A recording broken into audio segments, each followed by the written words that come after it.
Buen día, mi nombre es Laura Pacheco, estudio la maestría en Ciencias Matemáticas en la Universidad Autónoma de Yucatán y voy a presentar el teorema de existencia de una cadena de Markov homogénea. Una cadena de Markov es un proceso estocástico a tiempo discreto cuyas variables aleatorias toman valores en un conjunto contable y además tienen cierta relación de dependencia. Esto es, el estado del proceso al tiempo n más 1 depende únicamente del tiempo n y no de tiempos pasados. Esta es la llamada propiedad de Markov. Supongamos que I y J son dos estados cualesquiera de una cadena de Markov. Si la probabilidad de ir del estado I al tiempo n al estado J al tiempo n más 1 no depende del tiempo n, se dice que la cadena es estacionaria u homogénea en el tiempo y estas probabilidades se denotan simplemente como P y J. Con esto en mente observemos la matriz de transición que está compuesta por este tipo de elementos que representan la probabilidad de pasar de un estado a otro. Y además cumple que la sumatoria de estos elementos por renglones es 1. Por otro lado, tenemos que la distribución de la primera variable de la x sub 0 es llamada distribución inicial. Así, la cadena de Markov está completamente determinada por la matriz de transición y la distribución inicial.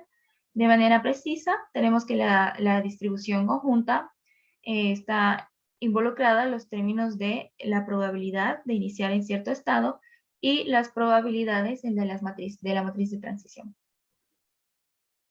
Una pregunta natural es, si dada una matriz estocástica y una distribución de probabilidad cualquiera, ¿será que exista una cadena de Markov sobre algún espacio de probabilidad? Y la respuesta es sí. Vamos a definir omega, el intervalo 0,1, la sigma álgebra de Borel y la medida de Lebesgue. Tomamos el intervalo 0,1, que es el omega, y vamos a hacer particiones. ¿Cuántos intervalos vamos a tener? Vamos a tener pues el tamaño del espacio de estados. ¿Qué probabilidad va a tener cada intervalo o subintervalo o partición? Pues va a tener alfa i. Esto en términos de cadena de Markov es como si iniciáramos en cierto estado i. Ahora nos fijamos en una partición, en la partición iésima y volvemos a dividir el intervalo. ¿Cuántos cachitos o subintervalos vamos a tener? Pues el tamaño del espacio de estados.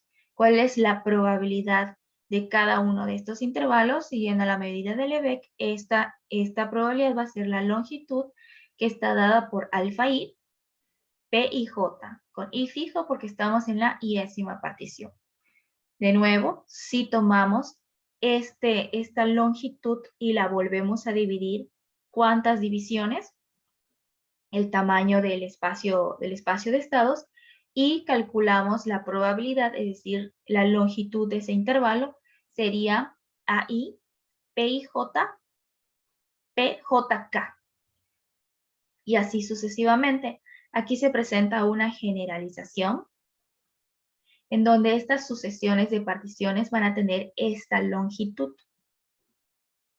Así definimos nuestra variable aleatoria como I si omega pertenece a esta unión de intervalos.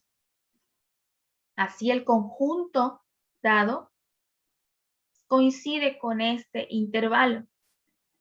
Y la probabilidad de este evento, que ciertamente nuestros eventos van a ser subconjuntos de omega, subintervalos, van a estar dados por esta probabilidad. Observamos que esta probabilidad contiene las alfa i, que son la distribución inicial, y los elementos de la matriz de transición. Así solo falta comprobar que cumplen la propiedad de Markov. Vamos a probar primero esta probabilidad condicional dada la historia. Esto lo podemos garantizar por la construcción de las variables que se calculan de esta manera y sobrevive el último término. Los demás términos se cancelan. Y en el caso de esta condicional utilizamos la marginalización y de nuevo observamos que sobrevive un único elemento, un único término, los demás se cancelan. Y de esta manera comprobamos que cumple la propiedad de Markov. Esta idea de la construcción de variables aleatorias también está detrás de la simulación de cadenas de Markov. Gracias.